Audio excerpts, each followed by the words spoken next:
Any other questions, or can I again kind of tell my throat's giving me?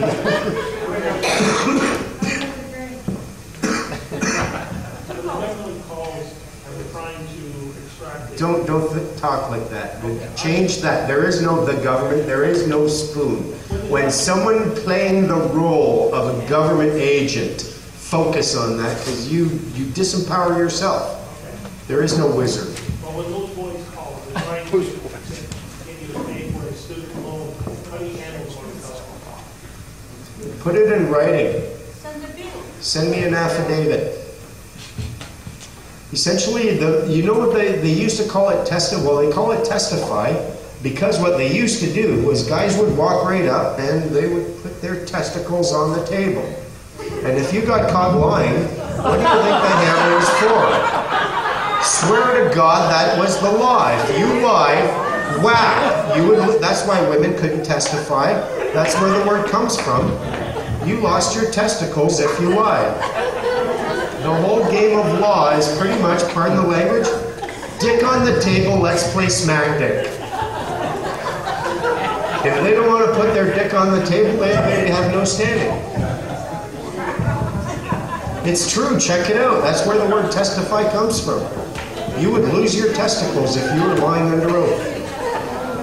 That's why we take that pretty seriously, I gotta tell you.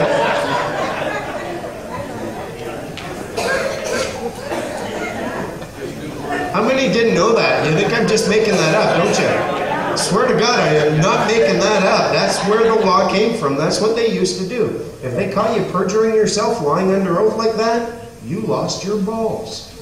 Right then, right there. You'd stand there talking to each other. What did they do the second time you lied? Well, you'd never come to the table again. You lost your balls. You got nothing to put on the table, sorry. And that's why women weren't allowed to testify. There was nothing to hit them with. There was nothing they could lose. There was no concept of titsify.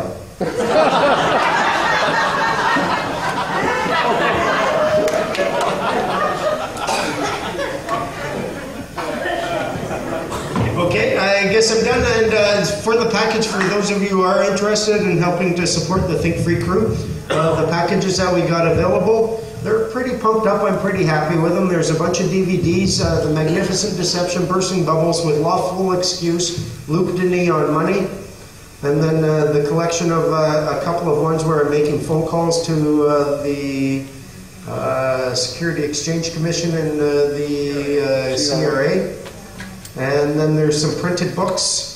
Letters from a Free Man with Lawful Excuse. There is the new claim that we're using and making that we're trying to bust open this. We're trying to pave the path for you guys, so you guys can come through and claim your security as well.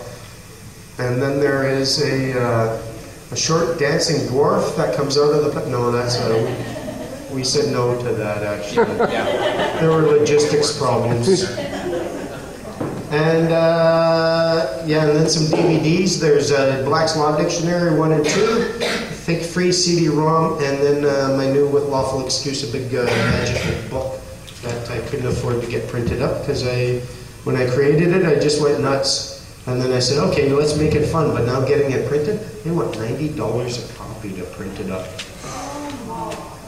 I went crazy with the color.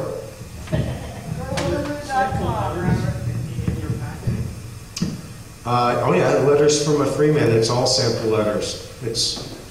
Some of them are funny too. I get cocky. Who here has seen the notice? I've noticed your notice. That works too. They send you a notice. Luke Denis did this. Got a notice. He said, so I wrote a letter for him. Here's my notice. With this notice, I hope you notice I've noticed your notice. And noticing your notice, I hope you notice my notice of your notice, and that this notice will bring you notice. So, and I used it all properly. I hit him with like 30 notices in 2 sentences. He got a letter back from the clerk. Well, I hope the judge likes your flippant attitude, because this is what I'm doing. So he wrote back, did you not notice my notice? You can have fun with these guys, man. They're just people using words. They're trying to suck your energy because it's a whole lot easier to get someone to work a field twice the size they should, to get they're getting you to work their field and bring them the goods instead of you know, saying, I'll work my field, you work yours. When you get thrown into jail, for example, you said you've been there 9 times. Something like that. Something like that. How'd you get thrown out? That's awful fun sometimes, because sometimes sign here and we'll let you go. No. What, you want to stay here? No, you're holding me unlawfully. Of course I don't want to stay here. You've abducted me, but I'm not signing to justify your actions. And it came down once. I've had some fun with them, because they always want a promise to appear or something like that. I said, I'll sign it, but I'm not making any promises. Well, it's a promise to appear. Yeah, well, that's what you call it, and you're calling this a signature, but that's not evidence of an oath. It's just a scribble on a paper. And one guy said, well, I need your address. I said, you want my present address? Yeah, I want 222 Main Street. That was the address of the jail they were holding me at. Is that not where I'm at right now? Yeah. You get out. And mind you, this was a couple of years ago before, you know, I've been standing my ground for a while now. So now the cops know me, and it doesn't happen like that. If I do get arrested, they generally act with a lot more restraint. They know I bring peace. And incidentally, I'll give you a little advice. If you're dealing with cops, if you're following this path, you're going to be locking horns at some point in some manner. Deal with them as human beings with compassion and address their primary concern first. What's their primary concern? Their security. Their security. That's right. Are they getting shot from you? Are they making it home?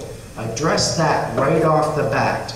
Promise them God's peace, or wish them God's peace. Promise them your own.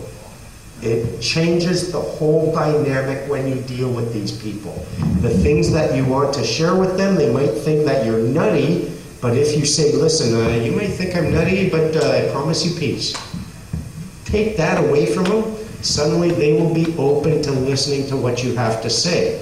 If at that point you are not making declarative statements, you're making interrogatories and asking them, well, what about this? What about this? And you ask the proper questions, you plant seeds in their brains, and they will look into it, and dude, it's working.